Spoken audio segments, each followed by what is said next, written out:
میں مولانا مفتی معراج الدین ابرار صاحب سے خواہش کروں گا کہ وہ آپ کو مخاطب کرے. مولانا مفتی معراج الدین ابرار صاحب.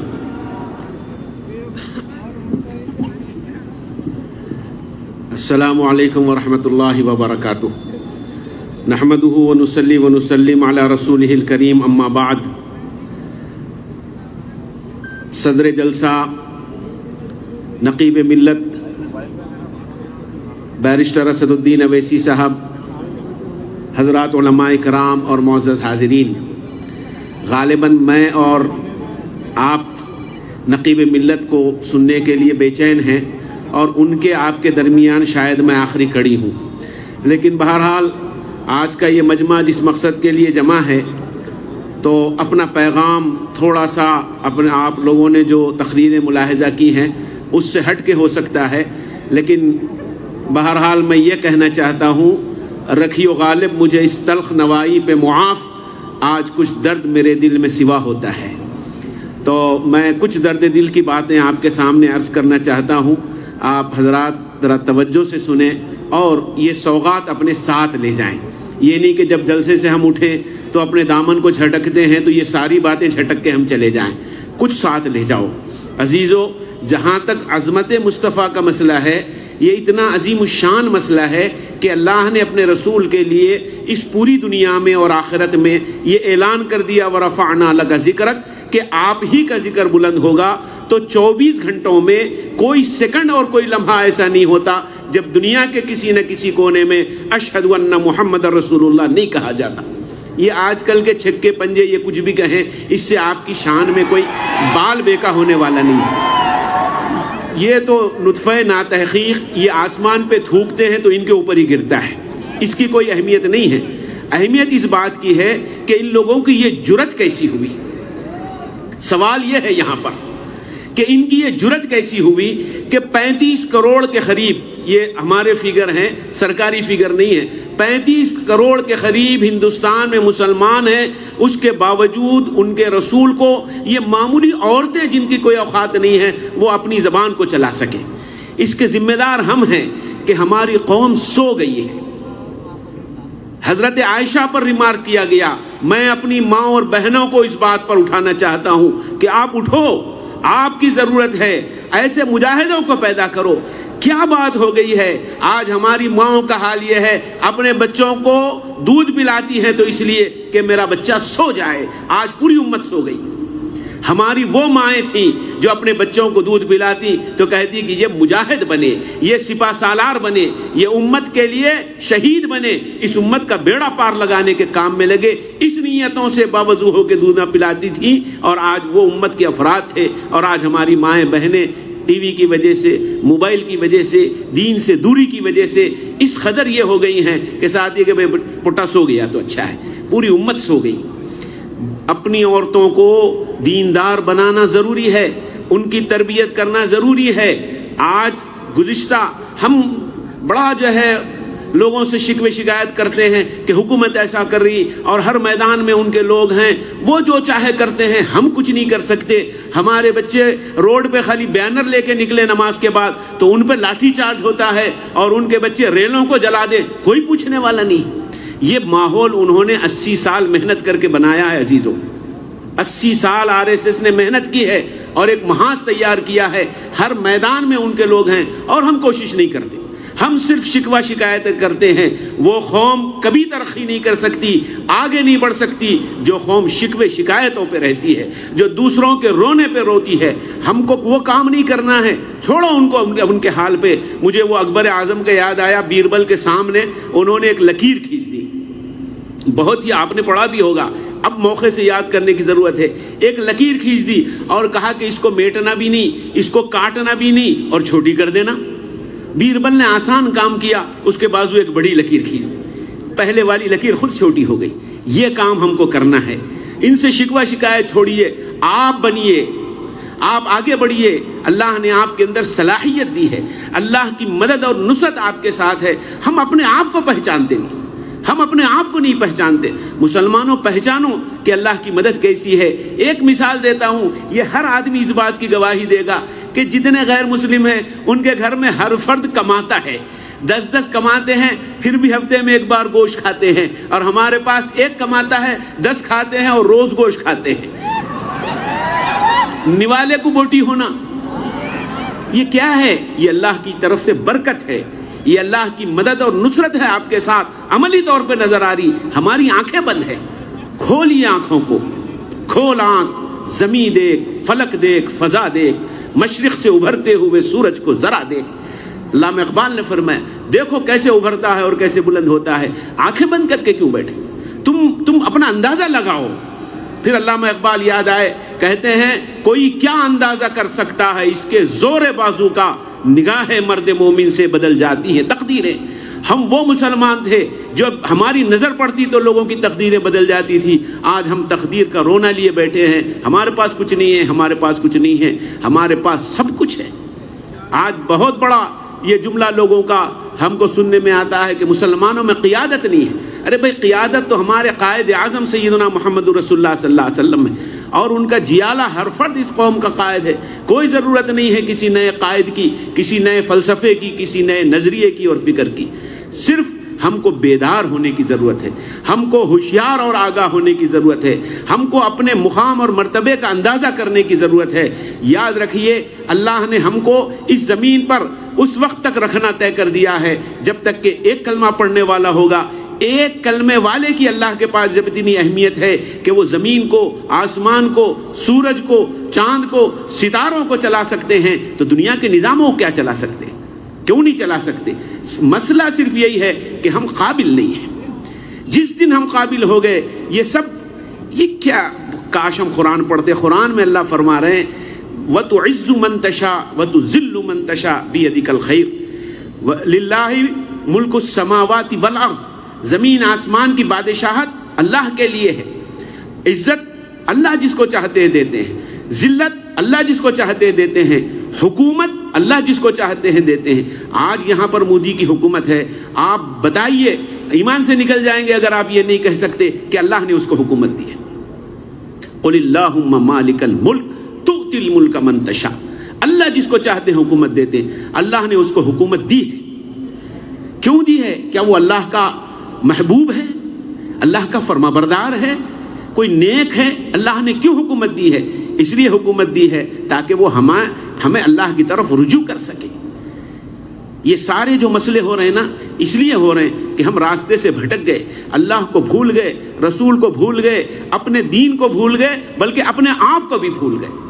دنیا کے رسوم، دنیا کے رواجوں میں اور اپنی خواہشات میں پڑے ہوئے ہیں، اللہ رسول کو بھول گئے۔ تو اللہ ایسے ظالموں کو ہر زمانے میں مسلط کرتے ہیں تاکہ لوگوں کو پھر اس طرف لایا جائے۔ جس زمانے میں ہلاکو اور بغداد میں مسلمانوں کی اینٹ سے اینٹ بجا دی گئی، 10 لاکھ سے زیادہ مسلمانوں کا نقصان ہوا، تو ایک اللہ والے سے ایک آدمی نے، اسی ہلاکو اور چنگیز کے لوگوں نے پوچھا کہ بھئی اللہ تو تمہارے ساتھ ہے، پھر یہ تمہارے ساتھ اس طرح کا معاملہ کیوں ہو رہا ہے؟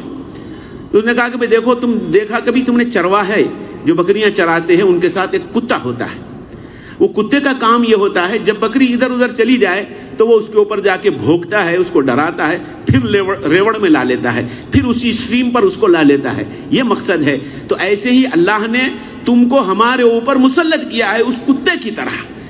جس دن ہم اپنے راستے میں آ گئے، جس دن ہم اپنے ریوڑ میں جل گئے، یہ کتے چلے جائیں گے، یہ کتوں کا کام ختم ہو جائے گا۔ یہ بار بار ہر مہینہ دیکھیے ہم کو انجیکشن لگایا جا رہا اللہ کی طرف سے، یہ نظریے سے آپ سوچیے، ہر مہینہ انجیکشن لگایا، ایک مہینے میں گوشت کے معاملے پہ، ایک مہینے میں حجاب کے معاملے پہ، ایک مہینے پہ فلاں، اور یہ تو بہت بڑا انجیکشن لگا دیا گیا توہین رسالت کا۔ یہ سب اس لیے ہے عزیزو تاکہ ہم بیدار ہوں، ہم خبردار ہوں، اور ہم اس اسٹریم میں آ جائیں جو اسٹریم پہ اللہ چاہتے ہیں کہ ہم آئیں۔ اللہ کے پاس ہماری بہت بڑی قدر ہے، کیونکہ ایک عظیم الشان رسول کا اللہ نے ہم کو امتی بنایا ہے، جن کے صدقے میں اللہ نے یہ ساری کائنات بنائی ہے۔ وہ اللہ نہیں چاہتے ہیں کہ میرے پیارے رسول صلی اللہ علیہ وسلم کی یہ امتی کل قیامت میں آپ صلی اللہ علیہ وسلم کی شرمندگی کا باعث بنے۔ اللہ کے رسول نے فرمایا انی اباہی بکم الامم یوم القیامہ، کل قیامت میں اس امت پر فخر کروں گا۔ تو اللہ بھی چاہتے ہیں کہ میرے حبیب صلی اللہ علیہ وسلم کل قیامت میں ان پر فخر کریں تو ہم کو قابل فخر بنانے کے لیے اللہ کی طرف سے اس طرح کے معاملات آتے ہیں، لیکن ہماری بھی تو ذمہ داری ہے کہ ہم اس کو سمجھیں، اس کو محسوس کریں، ارے بھئی یہ ہو گیا، اپنا علاج کریں۔ اور جب تک ہم اپنا علاج نہیں کرتے، اپنی فکر نہیں کرتے، اپنے آپ کو چینج نہیں کرتے، قرآن نے کہا ان اللہ لا یغیر ما بقوم حتی یغیروا ما بانفسہم، خدا نے آج تک اس قوم کی حالت نہیں بدلی، نہ ہو جس کو خیال اپنی حالت کے بدلنے کا۔ آج حالات آپ دیکھیے، حالات یہ ہیں کہ پورا ہندوستان بک چکا ہے، اب حکومت کے ہاتھ میں کچھ نہیں رہا، پیٹرول کی قیمتیں نہیں، پیٹرول کا بھی شارٹیج ہو گیا ہے۔ بہت جلد ایسے دن آنے والے ہیں جس طرح سری لنکا میں وہاں کی حکومت کو لوگوں نے مار مار کے بھگایا تھا، ہندوستان کے بھی مار مار کے بھگائیں گے۔ اس حکومت کے صرف مسلمان مخالف نہیں ہیں، آج نوجوان اور یوتھ بھی مخالف ہو گیا ہے، سارے ہندوستانی مخالف ہو گئے ہیں، اب پیمانہ بھر گیا ہے اور یہ پھٹنے کے لیے تیار ہے۔ لیکن مسلمانوں، یہاں پر ہماری ذمہ داری یہ ہے کہ آپ کے پاس متبادل کیا ہے، ان کا ریپلیسمنٹ کیا ہے۔ بہت اچھا چانس اور موقع ہے، اس وقت ہم اپنے آپ کو قابل بنا لیں، اپنے آپ کو ریڈی کر لیں اور تیار کر لیں کہ وہ ہٹے تو ہم اس ملک کی قیادت سنبھالنے کے لیے تیار ہے۔ لیکن عجیب سانحہ یہ ہے کہ ہم اس قوم کا ہر فرد امام بننا چاہتا ہے، کوئی مقتدی بننا نہیں چاہتا، ہر ایک قائد بن کے چل رہا ہے۔ یہ کام اس وقت تک ہوگا جب تک ہم کسی کو اپنا قائد تسلیم نہیں کرتے اور کسی کے پیچھے نہیں چلتے جماعت کی صورت میں، اور کسی کی اقتداء نہیں کرتے۔ اقتداء ضروری ہے، اقتداء کا حکم دیا ہے اللہ نے، تو سیاسی طور پر متفق ہو کر ہم اپنے آپ کو کسی کے ہاتھ میں ہاتھ دے کر، یعنی اس کے پیچھے چل کر، اس کے دست و بازو بن کر اس ملک میں قابل نہیں بنا لیں گے تو ہمارا کام نہیں بنے گا۔ یہ ہندوستان یاد رکھیے ہمارے پرکھوں کی جاگیر ہے، یہاں پر ہمارے بڑوں نے خون کی ندیاں بہائی ہیں، یہاں علم کے دریا بہائے ہیں، یہاں پورے عدل و انصاف کے ساتھ 650 سال ہمارے بڑوں نے حکومت کی ہے۔ موقع نہیں ہے تفصیل کا، ایک ایک حکمران تاریخ مسک کر دی گئی ہے، کیسے حکمران ہم، یا ہندوستان کے شہنشاہ اورنگزیب عالمگیر رحمۃ اللہ علیہ، کون مثال دے سکتا ہے ان کی پوری نسلوں میں کہ اتنے بڑے ملک کا، افغانستان، پاکستان، بنگلہ دیش، ہندوستان، یہ سب ملا کے ایک ملک تھا، اس کے شہنشاہ اورنگزیب عالمگیر رحمۃ اللہ علیہ، لیکن ان کا ذریعہ معاش یہ ہے کہ ہاتھ سے ٹوپیاں سی رہے، ہاتھ سے قرآن لکھ رہے، اور اس سے جو آمدنی ہوتی ہے اس سے وہ اپنا خرچہ چلا رہے ہیں۔ ایسے حکمران اس ملک میں رہ کر اس ملک کو جنت نشان بنایا۔ پہلے آ کے انگریزوں نے اس کو لوٹا اور کنگال کیا، اور اپنے پیچھے بدماشوں نے ایسے ٹولوں کو چھوڑ کے محض اس لیے کہ مسلمان کہیں طاقتور نہ ہو جائیں، مسلمان کہیں مضبوط نہ ہو جائیں، ایک پلان اور منصوبے کے تحت یہ کام پہ ان کو لگا دیا ہے، اور ہم اس کا شکار ہو گئے اپنی ناخبت اندیشی کی وجہ سے، اپنی جہالت کی وجہ سے، اپنی سیاسی بصیرت نہیں ہونے کی وجہ سے۔ آج ان پر ہیبت کا عالم یہ ہے کہ کوئی مسلمان ذرا سا، جہانگیر پوری کو آپ دیکھیں، مسلمان صرف آواز لگا کے نکلے، کوئی ہتھیار ان کے پاس نہیں تھا، کچھ نہیں تھا، لیکن یہ دم دبا کے ایسے بھاگے ہیں، کوئی گاڑیاں چھوڑ کے بھاگ رہا، کوئی جھنڈے چھوڑ کے بھاگ رہا، کوئی ڈنڈے چھوڑ کے بھاگ رہا، بالکل بھاگ گئے سارے کے سارے صرف ایک مسلمانوں کی آواز پر۔ اور حکومت کے اندر اتنی کھلبلی ہے، یہ بلڈوزر جو چلا رہے ہیں، بولے کیسے مسلمانوں کو روکے، ان پہ پریشر ڈالو، کیونکہ وہ جانتے ہیں جس دن مسلمان بیدار ہو گیا اس دن ہندوستان میں ان کا آخری دن ہوگا۔ اس لیے دنیا میں صرف 2 ملک ہیں جہاں پر اس طرح کے مکانوں پہ بلڈوزر چلتے ہیں، ایک اسرائیل اور ایک ہندوستان۔ اسرائیل سے یہ تعلیم ان کو دی جا رہی ہے کہ مسلمانوں کو قابو کرنا ہے تو ان پر گولی بھی چلاؤ، ان پہ آنسو گیس بھی پھینکو، اور ان کو میدان میں آنے مت دو، ان کے اندر اتحاد ہونے مت دو، ان کے اندر کوئی اشتعال آنے مت دو، بس ٹھنڈے ٹھنڈے بٹھاؤ۔ ایک انٹرنل پالیسی بھی چلی ہے، انگریزوں نے گزشتہ 200 سال سے مسلمانوں کو یہ کہا کہ بھئی مسلمان سلامتی سے رہو، امن سے رہو، یہ ایمان سے ہے، ٹھنڈے ٹھنڈے بیٹھے رہو، اللہ اللہ کرو، کون جائے گا لڑنے کو اور مرنے کو، گھر میں تلوار ہے یہی بہت ہے۔ اس میں ہم پسماندہ ہو گئے۔ آج امریکہ 400 سال سے دنیا میں روزانہ جنگ کرتا ہے، وہ سپر پاور ہے، ہم اور عرب ممالکوں کو بٹھا دیا گیا ٹھنڈا ٹھنڈا، اور ہر روز ہم پست ہو رہے ہیں۔ آپ دیکھیے اپنی نظروں کے سامنے گزشتہ 70 سال سے حرمین کے ائمہ اپنے ممبروں پر کھڑے ہو کر ہر جمعے میں اور ہر موقع پر سارے مسلمان وہاں پر بد دعا کر رہے ہیں اسرائیل کے لیے۔ اسرائیل کا بال بھی بیکا نہیں ہوتا، ہر روز ترقی کرتا ہے، ہر روز ترقی کے سمت آگے بڑھ رہا ہے، اور مسلمان ویسے کے ویسے ہی ہیں۔ اسلام یہ نہیں ہے، اسلام دونوں چیزوں کا مرکب ہے۔ تمہارے اندر جذبہ جہاد چاہیے، تمہارے اندر اسلام کی سربلندی کا پورا عزم چاہیے، ارادہ چاہیے، تب کہیں جا کے پھر تم اسلام میں ترقی کر سکتے ہو۔ اگر دعاؤں سے کام ہوتا، اگر اس طرح کے معاملات جو ہم آج کر رہے ہیں، گھروں میں بیٹھ کے لوگوں پہ باتیں کرنا، تنقید کرنا اور خالی جو ہے اللہ اللہ کر کے دعا کر لینا، تو اللہ کے رسول کو بدر میں جانے کی کیا ضرورت تھی؟ ابھی آپ نے سنا حنین کا کیسا معرکہ تھا، احد کا کیسا معرکہ تھا، سیدنا امیر حمزہ شہید ہو گئے تھے، 72 صحابہ شہید ہوئے۔ یہ کیا ضرورت تھی اس کی؟ کیوں میدان میں گئے تھے؟ اعلاء کلمت الحق کے لیے، اللہ کے دین کی سربلندی کے لیے۔ اس لیے یہ ضروری ہے کہ ہمارے اندر وہ جوش، وہ جذبہ، وہ جذبہ جہاد ہونا ضروری ہے۔ اس کے لیے ہم تیار ہوں۔ کب ہوں گے؟ ہم کیسے اپنی جان کی قربانی دیں گے عزیزو، جب ہم نماز کے لیے وقت کی قربانی نہیں دیتے۔ سارے مقررین یہ کہہ رہے تھے نماز پڑھو، نماز پڑھو، نماز پڑھو۔ سوچو وہ آدمی جو اپنی نیند کی قربانی نہیں دے سکتا، اپنے 24 گھنٹوں میں چند منٹ نماز کے لیے نہیں دے سکتا، وہ کل وقت پڑے گا تو جان کی قربانی کیسے دے گا؟ اس کے لیے پہلے وقت کی قربانی کی عادت ڈالنی پڑے گی۔ آپ کو خود ارادے کرنے پڑیں گے، آپ کو اس پہ چلنا پڑے گا، سب کی پرواہ کیے بغیر۔ کوئی بات نہیں، میں اکیلا جاؤں گا، اللہ کے اس دین کے لیے اپنے آپ کو پیش کروں گا، میں عادی بن جاؤں گا نماز کا، تو پھر انشاءاللہ مسائل حل ہوں گے۔ بہرحال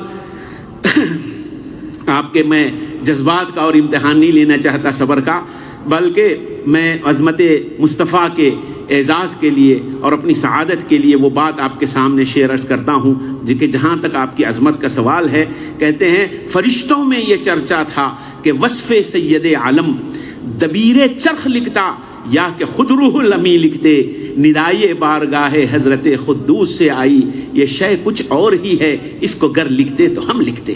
پورا قرآن اللہ نے اپنے رسول کی مدحت میں اور تعریف میں لکھ دیا ہے، اور اس لیے کہاں میں کہاں مدح ذات گرامی، نہ سعدی نہ رومی نہ خودسی نہ جامی، پسینے پسینے ہوا جا رہا ہوں، کہاں یہ زباں اور کہاں نام نامی۔ تو بہرحال اللہ ہم کو اس موقع پر جو آپ جمع ہوئے ہیں، اس جمع ہونے کو قبول فرمائے، اور آپ کے اندر اللہ کوئی فکروں کو پیدا فرمائے اور کوئی چیز آپ یہاں سے لے کے جائیں۔ اور منتظمین جلسہ اور خصوصاً ہمارے قائد ملت بیرسٹر اسد الدین اویسی صاحب، جو ہندوستان کے کونے کونے پھر کے اور لوگوں کی ساری لعنت ملامت کو سہتے ہوئے، بڑے بڑے تبصروں کو سہتے ہوئے بس دیوانہ وار اپنے کام میں لگے ہوئے ہیں، اللہ ان کو صحت عطا فرمائے، عافیت عطا فرمائے، اور ان کے اندر جگرا اللہ عطا فرمائے کہ وہ پورے ہندوستانی قوم کی قیادت کریں، اور ان کی قیادت میں یہ قوم پھر سے اپنے ماضی کی طرف اور روشن اور تابناک مستقبل کی طرف چلے، ماضی کی روشنی میں۔ اللہ اس کی ہم سب کو توفیق عطا فرمائے۔ وما علینا الا البلاغ المبین۔ سنشائن ہربل لے کر آیا ہے مایوس شادی شدہ مردوں کے لیے ایک نایاب نسخہ، 100% اثردار اور طب نبوی سے تیار کردہ آیورویدک دوا، ساتھ ہی موٹاپا کم کرنے اور وزن بڑھانے کے لیے بہترین نایاب نسخے، علماء کرام کے لیے کاروبار کرنے کا سنہرا موقع۔ مزید تفصیلات کے لیے ابھی کال کریں۔ چوکو اسٹار اعلیٰ کوالٹی کے عمدہ لذیذ چاکلیٹس، علماء حفاظ اور تجارت کرنے والوں کے لیے بہترین موقع۔ چوکو اسٹار اورنگ آباد۔ مزید تفصیلات کے لیے ابھی کال کریں۔